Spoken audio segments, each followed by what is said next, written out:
enchanted world of language learning, just like in the magical forest where fairies thrive.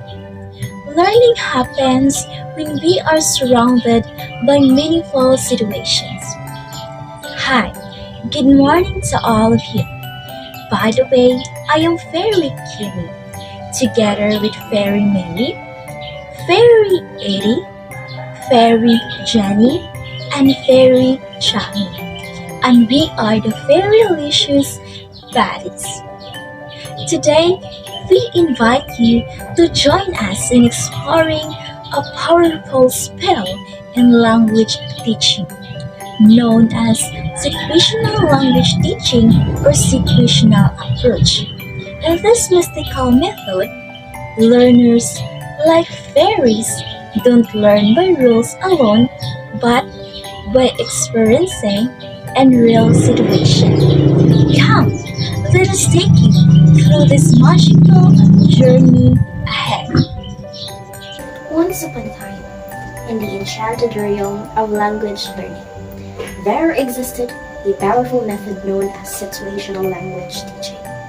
This magical approach, crafted by the wise linguists Harold Palmer and A.S. Hornby, sought to transform language learning into a captivating adventure. Our tale begins in the 1930s and 1960s, when the seeds of the situational language teaching were sown. This innovative method, often referred to as the oral approach, aimed to make language learning more engaging and effective.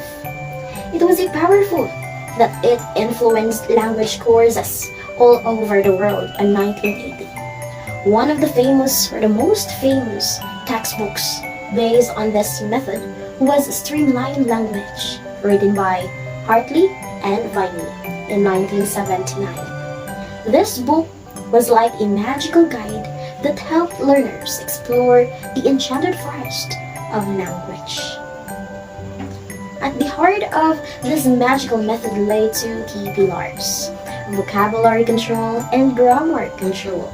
So these pillars, like the sturdy foundation of a castle, provided a strong base for language acquisition. The fairies who followed this method believed that language is like a beautiful tapestry. To weave it perfectly, you need to understand the structure of the threads which we can relate to grammar, and the colors which we can relate to the vocabulary. And now, let us turn our attention to the realm of teacher roles and learner roles, where our wise fairy, Kimmy, awaits to share her wisdom. Thank you, Fairy Fate, for that enchanting insight. As you gracefully pass the wine of knowledge to me, I shall sprinkle a bit of fairy dust on our journey. So now, we will explore the special roles of the teachers and learners in the world of situational language teaching. Let us begin with the teacher roles. Alright. In the presentation stage, the teacher serves as a model, setting up situation. Then he becomes a skillful conductor. This means that in this method, the teacher is like the head fairy, creating situations and setting the stage. In the beginning, the teacher acts as a model, demonstrating the magic of language, just like showing you fairies how to fly. But later, the teacher becomes a conductor, orchestrating the classroom so that students can practice their spells, their language skills. Next, we have the learner's goal. It's stated that in the initial stages, the learner is required simply to listen and repeat what the teacher says and respond the question and commands. This means, as for the learners, we are like young fairies eager to spread our wings in the early stages. We simply listen and echo the teacher's magical words. repeating and responding to their questions and commands, observing each one like drops of dew. Next, we also have principles. First is language learning is just a habit formation. The mistake should always be avoided because they create bad habit among learners. Second is the language skill can be learned more effectively if they are presented orally first after in written form. The principle of this enchanted method are simply yet powerful. Language learned through habits, and just as bad spells create chaos, mistakes should be avoided, for they form bad habits. To fully master this magic, we must trust first experience the language through speech, only later weaving it into the written form. Right? Okay. In this part, we will delve into the characteristic of SLT or situational language teaching. So these are the following.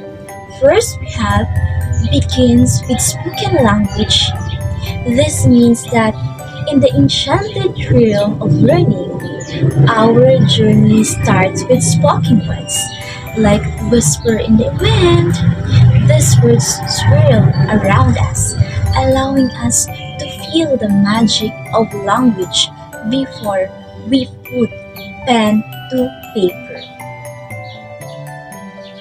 And the second one, we have target language.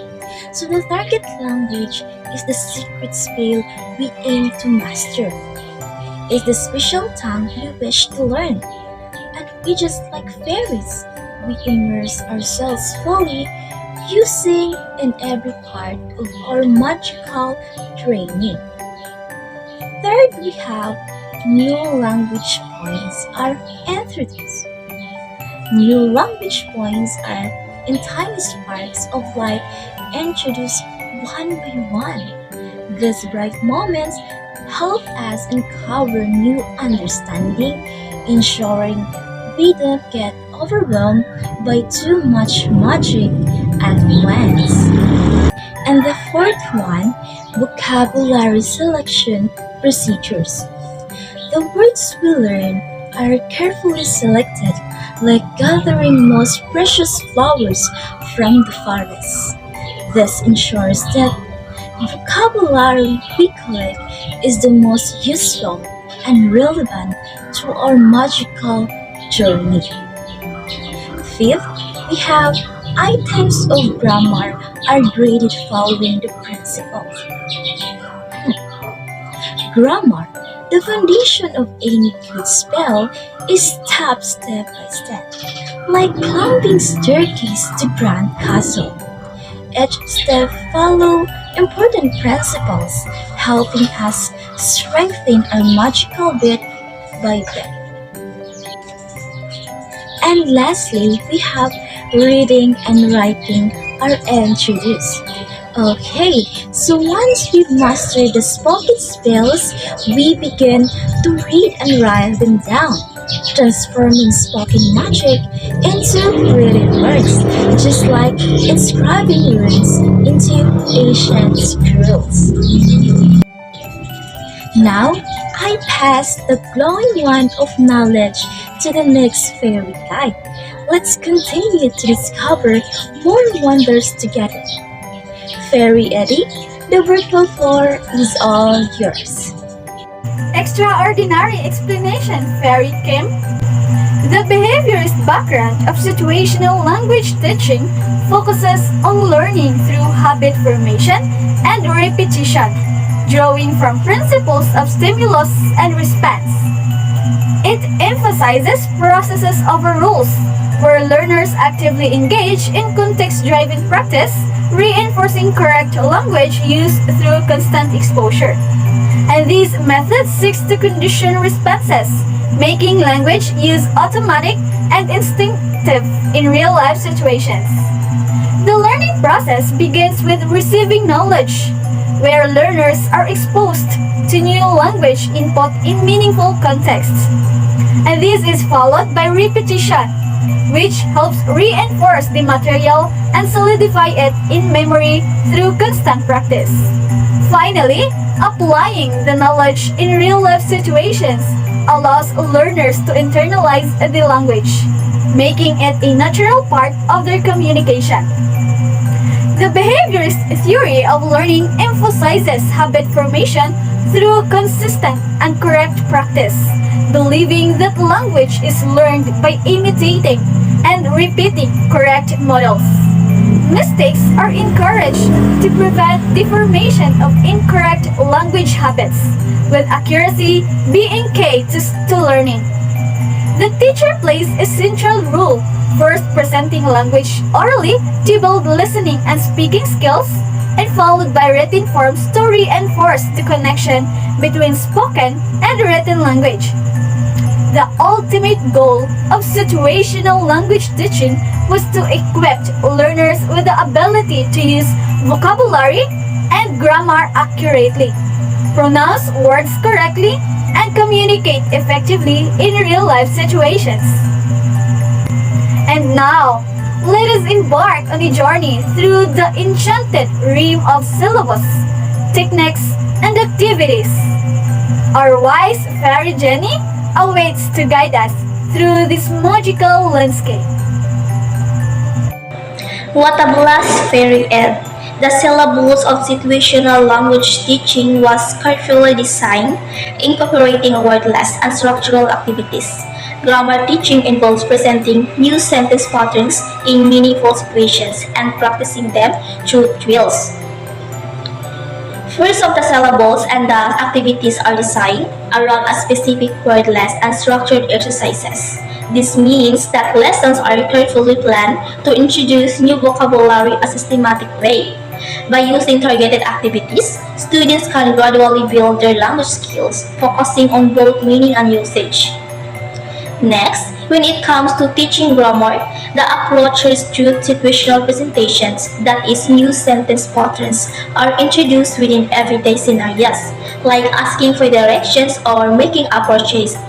Afterward, students practice these sentence patterns through drills, which are repetitive exercises that reinforce for the new concepts, helping them become a second nature. A typical lesson in this magical realm will begin with stress and annotation practice, followed by a review of previous material and the introduction of new language points. Oral practice and drilling will take place, followed by reading or writing activities. So let's talk about a typical lesson structure. So first is stress and annotation practice. So students begin by focusing on pronunciation, mastering the correct emphasis and rhythm of the language. Next is revision and the new material. The teacher reviews the previous lesson to ensure understanding, followed by introducing new content. Third is oral practice and drilling. This is where students actively speak and engage in conversation, practicing the new patterns they learn. And finally, a reading or writing activity. The lesson wraps up with reading comprehension or writing exercises to apply what's been learned in written form. And now, let's explore the enchanted forest of advantages and disadvantages. Our wise fairy, Charmin, awaits to share her insights. Nice catch, Fairy Janie. Situational language teaching offered several advantages. The subject matter is presented in a clear and engaging way, making it easier for students to grasp complex concepts. This approach introduces vocabulary, including abstract terms, through real-life and planned situations, enhancing understanding. Becomes more effectively and lively, transforming what can often be a tedious process into an enjoyable experience. Additionally, the clarity of meaning helps students memorize language knowledge more effectively, and overall, this method fosters a deeper connection with the material, aiding in language acquisition. However, There were also challenges associated with this method. Teachers might find it difficult to present all language items in appropriate situations, and the method could be perceived as boring or restrictive. A lack of enthusiasm or clarity from the teacher can lead to a disengaged learning environment. Furthermore, learners may feel they have no control over what they are learning, which can hinder motivation. This method also fails to account for the creative and unique aspects of language, limiting students' ability to construct their own sentences. As a result, the learning experience may become rigid and less adaptable to individual needs. This approach is very helpful to develop the vocabulary or grammar of a teacher and how they're going to communicate and handle their future students. So it is very important for them to know and to understand this approach to guide their students to improve speaking skills by using the appropriate and accurate use of vocabulary or grammar. And now, let us turn our attention to the wise fairy Mary, who awaits to conclude our today's magical discussion. Thank you for that, Fairy Chummy. So while situational language teaching may have faced some challenges, its innovative approach and focus on practical language learning left a lasting impact on the field of language education.